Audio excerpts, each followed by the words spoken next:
سامعین کرام، نہایت افسوس کی بات ہے کہ جس عقیدہ توحید پر امت مسلمہ کو مجتمع کیا گیا تھا، آج اس امت کے اندر جہالت اور عدم واقفیت کی وجہ سے بعض لوگوں نے اس عقیدہ توحید کے اندر اپنی خود ساختہ اور من پسند تعریفات وغیرہ ایجاد کر کے اس کی حقیقی صورت کو مسخ کر دیا، اور یقین جانے اسلام میں ایسا انتشار پیدا کر دیا کہ جس کی وجہ سے امت محمدیہ دو ایسے گروہ میں تقسیم ہو گئی کہ ایک دوسرے کے خون کی پیاسی بن گئی۔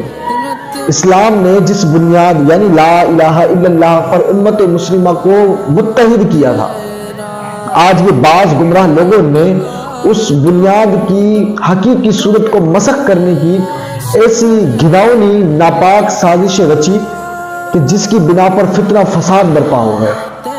آپ دیکھیں آج کے توحید کے برائے نام دائی مسلمانوں کے اوپر کفر و شرک کے فتوے لگانے میں بالکل بھی عار محسوس نہیں کرتے، اور امت مسلمہ کے شیرازہ کو بکھیرنے کے لیے کوئی بھی موقع ہاتھ سے نہیں جانے دیتے۔ آپ یہ بات اپنے ارد گرد دیکھیں، اس کو توجہ کر دیکھیں، جہاں پر پورا کفر آپ دیکھیں اسلام کے خلاف متحد ہو چکا ہے، وہاں پر یہ بعض گمراہ لوگوں نے مسلمانوں کے اوپر کفر و شرک کے فتوے لگا کر ان کفار کے ناپاک عزائم کو تقویت دے رہے ہیں لوگ، اور تقویت دینے کے ساتھ ساتھ اس دین اسلام کی جڑوں کو کھوکھلا کر رہے ہیں۔ تو اس لیے میں نے سوچا کہ کیوں نہ آج اس موضوع کے اوپر بھی چند گفتگو کی جائے، تو میری گفتگو کو بغور سماعت کیجیے گا۔ سب سے پہلے میں آپ حضرات کے سامنے توحید کی تعریف رکھوں گا، انشاءاللہ پھر شرک کی تعریف، شرک کی اقسام اور کچھ قرآنی آیت مبارکہ بھی آپ حضرات کے سامنے رکھنا چاہوں گا۔ غزالی زماں حضرت علامہ سید احمد سعید کاظمی رحمۃ اللہ علیہ فرماتے ہیں، توحید یہ ہے کہ اللہ رب العزت کی ذات یا صفات میں کسی کو شریک ہونے سے پاک ماننا، یعنی جیسے اللہ رب العزت ہے ویسے کسی کو خدا نہ ماننا، اور علم و سماعت بصارت وغیرہ جیسی اللہ رب العزت کی صفات ہیں ایسی کسی کی نہیں، یہ عقیدہ رکھنا توحید کہلاتا ہے۔ اور شرک کیا ہے؟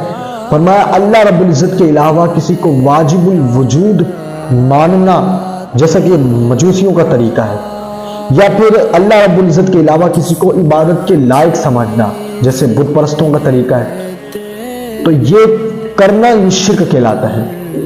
مثال کے طور پر اگر کوئی شخص یہ عقیدہ رکھتا ہو کسی نبی یا کسی ولی یا کسی صحابی کے بارے میں یا کوئی فرشتے کے بارے میں کہ جیسے اللہ رب العزت واجب الوجود ہیں، فلاں نبی یا فلاں فرشتے بھی واجب الوجود ہیں۔ اچھا، واجب الوجود میں نے کہا، اس کی تعریف میں سماعت کیجیے گا، یعنی ایسی ذات جو اپنے موجود ہونے میں کسی دوسرے کی محتاج نہ ہو اور نہ اس کی کوئی ابتدا ہو نہ ہی کوئی اس کی انتہا۔ اب اگر کوئی شخص یہ عقیدہ رکھتا ہو کہ جیسے اللہ رب العزت واجب الوجود ہے ایسے مثلا کوئی نبی یا فرشتے بھی واجب الوجود ہیں، تو بے شک وہ شخص مشرک ہے۔ لیکن الحمدللہ اہل سنت والجماعت میں کوئی شخص ایسا نہیں جو یہ عقیدہ رکھتا ہو کہ رسول اللہ صلی اللہ علیہ وسلم یا کوئی ولی جو ہے وہ بھی واجب الوجود ہیں، جیسے اللہ تبارک و تعالیٰ کی ابتدا و انتہا نہیں ایسے کسی نبی یا کسی ولی کی ابتدا و انتہا نہیں، الحمدللہ ایسا کسی کا بھی عقیدہ نہیں ہے۔ اب آگے ہم چلتے ہیں شرک کی اقسام کی طرف۔ تو شرک کی دو قسمیں ہیں، شرک فی ذات، پھر شرک فی صفات۔ اچھا، شرک فی ذات جو ہے وہ کیا ہوتا ہے؟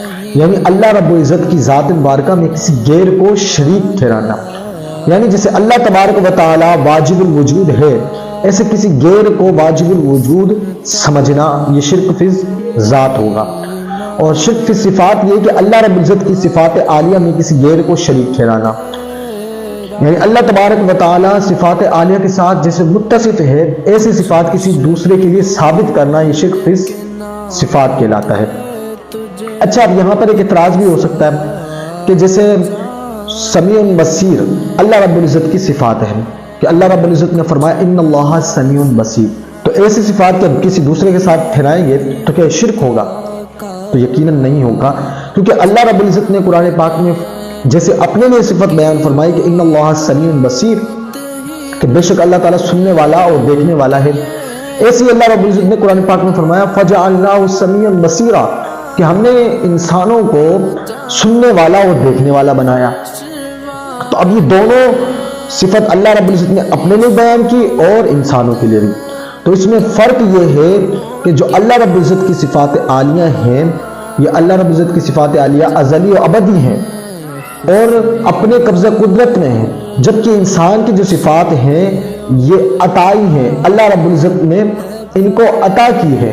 اور انسان کی یہ صفات جو ہے اللہ رب العزت کی حاجت مند ہیں، محتاج ہیں. جیسا فرمایا ان اللہ رؤوف الرحیم، کہ بے شک اللہ رب العزت تو رؤوف الرحیم ہے. اور ایک آیت مبارکہ میں فرمایا وبالمؤمنین رؤوف الرحیم، کہ آپ صلی اللہ علیہ وسلم کو مومنوں پر رؤوف الرحیم بنا کر بھیجا گیا. اب جو صفات اللہ رب العزت کے لیے ہیں وہی صفات مومنوں کے لیے. تو کیا یہ قرآن معاذ اللہ شرک کر رہا ہے؟ ایسے ہی مزید فرمایا ان العزت للہ جمیعا، کہ بے شک عزت اللہ کے لیے ہے. مزید قرآن پاک میں ارشاد فرمایا وَلِلَّهِ الْعِزَّةُ وَلِرَسُولِهِ وَلِلْمُؤْمِنِينَ، کہ عزت اللہ اور اس کے رسول اور مومنوں کے لیے ہے. تو یہاں پر جو صفات اللہ کے لیے وہی صفات مومنوں کے لیے، وہی نبی کریم صلی اللہ علیہ وسلم کے لیے. تو یہ کیا شرک ہو گیا؟ اب یہ عقل کے اندھوں سے میں پوچھنا چاہتا ہوں، کیا یہ قرآن پاک معاذ اللہ شرک کر رہا ہے کہ قرآن پاک میں جو صفات اللہ کے لیے وہی مومنوں کے لیے، وہی رسولوں کے لیے ہے؟ نہیں، بلکہ اس میں وہی بات ہوگی جو پہلے میں نے آپ حضرات کے سامنے عرض کی، کہ جو صفات عالیہ جو حضور اللہ تبارک و تعالیٰ کے لیے ہیں وہ اللہ رب العزت کی ازلی و ابدی ہیں، اور اللہ کی صفات قدیم ہیں. انسان کی صفات جو ہے وہ حادث ہے. قدیم یعنی جو جس کی کوئی ابتدا نہ ہو، اور حادث جو ختم ہونے والی ہو. تو یہ ان میں فرق ہے. تو اللہ تعالیٰ کی عطا کردہ انسان کو صفات ہے، جبکہ اللہ تعالیٰ کی اپنی قبضہ قدرت سے ہے یہ صفات. یہ فرق ہے. اور جبکہ حضور پاک صاحب الاولیاء صلی اللہ تعالیٰ علیہ وسلم نے تو خود ارشاد فرمایا، صحیح بخاری کی حدیث مبارکہ ہے کہ حضور فرماتے انی لا اخشى علیکم ان تشرکوا ولکن اخشى ان تنافسوا. فرمایا مجھے اس چیز کا ڈر نہیں کہ تم میرے بعد شرک کرنے لگو گے، یعنی اللہ رب العزت کے لیے کسی کو شریک ٹھہرا لو گے. فرمایا مجھے اس چیز کا ڈر ہے کہ تم حسد میں مبتلا ہو جاؤ. حضور پاک نے تو خود فرمایا میری امت شرک میں مبتلا نہیں ہو سکتی، مجھے اس چیز کا ڈر نہیں ہے. آج یہ نام نہاد بعض گمراہ لوگ جو ہیں یہ اپنے قلبی بغض کی وجہ سے اہل سنت والجماعت کے اور شرک کے فتوے لگاتے رہتے. تو اللہ تعالیٰ سے دعا ہے کہ اللہ تعالیٰ انہیں دین کی سمجھ عطا فرمائے اور سیدھے راستے پر چلنے کی توفیق عطا فرمائے، اور مجھے اور آپ کو دین کو صحیح معنوں میں سمجھ کر اس پر عمل کرنے کی توفیق عطا فرمائے.